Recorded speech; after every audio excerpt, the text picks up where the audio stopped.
आज का हमारा टॉपिक है लैमिनार एयर फ्लो और चैम्बर। इसको हम स्टेराइल बेंच के नाम से भी जानते हैं और ये बहुत ही इम्पॉर्टेंट इक्विपमेंट है प्लांट टिश्यू कल्चर लैब में। एज़ यूजुअल इक्विपमेंट की तरह इसको भी हम फॉलोइंग हेडिंग में कवर करेंगे: स्ट्रक्चर, प्रिंसिपल, सिद्धांत, वर्किंग क्या कार्यशैली होती है, प्रिकॉशन या सावधानी। ये मैंने एक लैमिनार एयर फ्लो दिखा रखा है। ये आपको एक स्टेराइल बेंच की तरह आपको दिखाई दे रहा है। इस बेंच में ये सामने जो प्लेटफॉर्म है जहाँ पे आप एक्सपेरिमेंट को सेट करते हैं और करते हैं उसके ऊपर, और सामने आप बिल्कुल बैठे हुए होते हैं। ये वर्किंग एरिया इसने बता रखा है। ये इसके अंदर यहाँ पे यूवी लाइट्स के चैम्बर्स होते हैं, यूवी लाइट लगी हुई होती है और बिल्कुल सामने की तरफ से बहुत तेज़ हवा हीपा फिल्टर्स के थ्रू आ रही होती है। ये पावर स्विच है जहाँ से आप स्टार्ट करते हैं और ये गैस टैप है जहाँ से गैस आ रही होती है। तो ये एक लैमिनार एयर फ्लो है जो कि पीटीसी लैब में बहुत इम्पॉर्टेंट इक्विपमेंट है। साइज़ इसका वेरी कर सकता है लैब के अकॉर्डिंग। यदि छोटे साइज़ की है तो इसका साइज़ छोटा भी हो सकता है और बड़े सेटअप में है तो साइज़ बड़ा भी हो सकता है। सबसे पहले इसकी डेफिनेशन: लैमिनार फ्लो कैबिनेट्स या laminar air flow are a carefully enclosed bench designed to first prevent contamination of biological sample or any particle sensitive device. Second point है protect the product, operator and or environment. तो जैसे मैंने बताया था इस bench के अंदर ये आपको जो है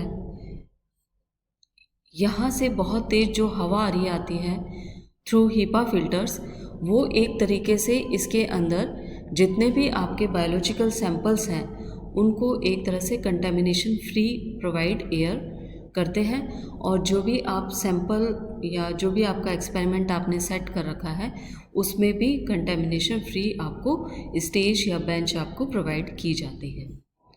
laminar flow, an air flow moving in a single direction and in parallel layer at constant velocity from the beginning to the end of a straight line vector. जो एयर आ रही होती है वो सिंगल डायरेक्शन में आती है, high speed से आती है और विदाउट कंटेमिनेशन आती है। इनकी जो खास बात होती है, जो ब्लोअर्स के आगे हीपा फिल्टर्स लगे हुए होते हैं जिनको कई बार इनका फुल नेम भी पूछा जाता है, वो होता है high efficiency particulate air, remove at least 99.97% of airborne particle 0.3 micrometre in diameter. यानी कि इससे बड़े जितने भी पार्टिकल्स होते हैं उनको ये हीपा फिल्टर्स जो होते हैं वो प्रिवेंट करते हैं और एक प्योर एयर जो है आपके एक्सपेरिमेंट के लिए प्रोवाइड की जाती है।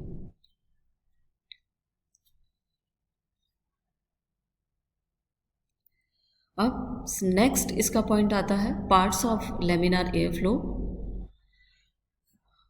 कौन कौन से पार्ट्स होते हैं इसमें? और laminar flow would consist of A filter pad, A fan and A HEPA filters. यानी कि इसके अंदर ब्लोअर्स लगे हुए होते हैं। यहाँ पे आपको मैं दिखाती हूँ, यहाँ इसमें पीछे की तरफ ब्लोअर्स लगे हुए होते हैं और आगे की तरफ फिल्टर्स लगे हुए होते हैं जिनको हीपा फिल्टर्स बोलते हैं। ये जो हीपा फिल्टर्स होते हैं इनके थ्रू एयर जो है वो कंटेमिनेशन फ्री एयर पास की जाती है। ये इसका मेजर पार्ट हुआ। नेक्स्ट है इसका part the fan sucks the air through the filter pad where dust is trapped कर ली जाती है, डस्ट को ट्रैप कर ली जाती है। After that the pre filtered air has to pass the HEPA filters where contaminating fungi, bacteria, dust etc. are removed through HEPA filters। इन सभी को फंजाई, बैक्टीरिया या डस्ट से एयर को फ्री कर दिया जाता है, वहाँ से रिमूव कर दिया जाता है। नेक्स्ट पॉइंट है sterile air flows into the working area where you can do all your flasking work without risk of contamination. तो इसको अपन वापस से देख लेते हैं एक बार। ये जो आपने सपोज करो इस एक्सपेरिमेंट को कैसे सेट किया जाता है, इसमें जो यूवी लाइट है उस यूवी लाइट से पूरे चैम्बर को स्टराइल किया जाता है। यहाँ पे आपने पहले से ही आपके पेट्री प्लेट, फ्लास्क या बीकर या स्कैल्पल जो भी आपको फॉरसेप काम में लेना है वो सभी यहाँ पे रख दिए जाते हैं और फिर इस पूरे लैमिनार एयर फ्लो को कवर कर दिया जाता है ताकि यूवी लाइट से बाहर किसी को खतरा ना हो। जब यूवी लाइट से आधा घंटा या 45 मिनट्स इसमें स्टराइल हो चुका होता है, फिर इसको ओपन करके हम लोग एक्सपेरिमेंट स्टार्ट करते हैं। पीछे की तरफ जो ब्लोअर्स लगे हुए होते हैं उन ब्लोअर्स के आगे हीपा फिल्टर्स होते हैं, उनके थ्रू सिंगल पैरेलल डायरेक्शन में एयर आ रही होती है। जो आपने एक्सपेरिमेंट यहाँ सेट किया है उसमें इतनी तेज़ हवा होती है, फिल्टर्ड एयर होती है जो कि विदाउट कंटेमिनेशन होती है, और सामने भी कोई कंटेमिनेशन होता है तो उसकी स्पीड से वो स्टेज जो है या जो बेंच है वो फ्री हो जाती है। तो इस तरह से ये इसका सिद्धांत हुआ कि ब्लोअर के थ्रू जो हीपा फिल्टर्स के थ्रू आपको एयर मिल रही है वो विदाउट कंटेमिनेशन एयर मिल रही है।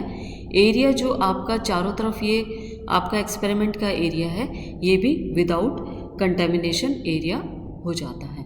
तो यही इसका सिद्धांत है। इनॉकुलेशन में इसको मेनली हम लोग काम में लेते हैं जब आपने कोई एक्सप्लांट उसको न्यूट्रिएंट मीडिया के अंदर आपने इम्प्लांट करना हो, तब हम इस चैम्बर को काम में लेते हैं। अब इनके जो साइज़ हैं वो वेरी कर सकते हैं according to lab. 150 and 1.25 and 0.75 metre average इसकी लंबाई, चौड़ाई, ऊंचाई एवरेज इस साइज़ में ले सकते हैं। ब्लोअर्स विद हीपा फिल्टर्स इसके अंदर लगे हुए होते हैं। ब्लोअर्स के आगे हीपा फिल्टर्स होते हैं जो कि ट्रैप करते हैं पार्टिकल्स को जो कि मोर देन 0.3 माइक्रोमीटर से अबव होते हैं। जो एयर होते हैं वो फ्री कंटेमिनेशन फ्री एयर को प्रोवाइड किया जाता है which is free from fungi and bacteria. यही इसका सिद्धांत है या प्रिंसिपल है। जो यूजेस हैं वो दो मेन यूजेस हैं। फर्स्ट है प्रोवाइड एसेप्टिक कंडीशन, क्योंकि पूरा स्टरलाइज हो चुका है एनवायरनमेंट किसी भी एक्सपेरिमेंट के लिए, and can do work for longer time के लिए आप इसमें, क्योंकि हर चीज़ कंफर्टेबल है। ब्लोअर आप काफ़ी समय तक काम में ले सकते हैं। तो कोई भी एक्सपेरिमेंट यदि आपको इनॉकुलेशन करना है तो उसमें काफ़ी लंबे समय तक आप काम में ले सकते हैं। प्रिकॉशन आपको इसमें क्या ध्यान रखनी है, स्टार्ट बिफोर 15 मिनट्स, काम करने से पहले 15 मिनट स्टार्ट करना है। क्लीन द सरफेस, जो इसकी बेंच है या स्टेज जिस पे आपने अपने फॉरसेप वगैरह रखे हैं या बैटरी प्लेट रखी है उसको आप क्लीन करके रखेंगे उसमें। And switch off after the task होने के बाद में आप इसको स्विच ऑफ कर देंगे। तो विद प्रिकॉशंस इस इक्विपमेंट को आप लैमिनार एयर फ्लो को काम में लेंगे। ये बहुत इंपॉर्टेंट इक्विपमेंट है। इसमें आपके सिंगल भी क्वेश्चन जो है अराइज होता है सिलेबस के अंदर। Thank you.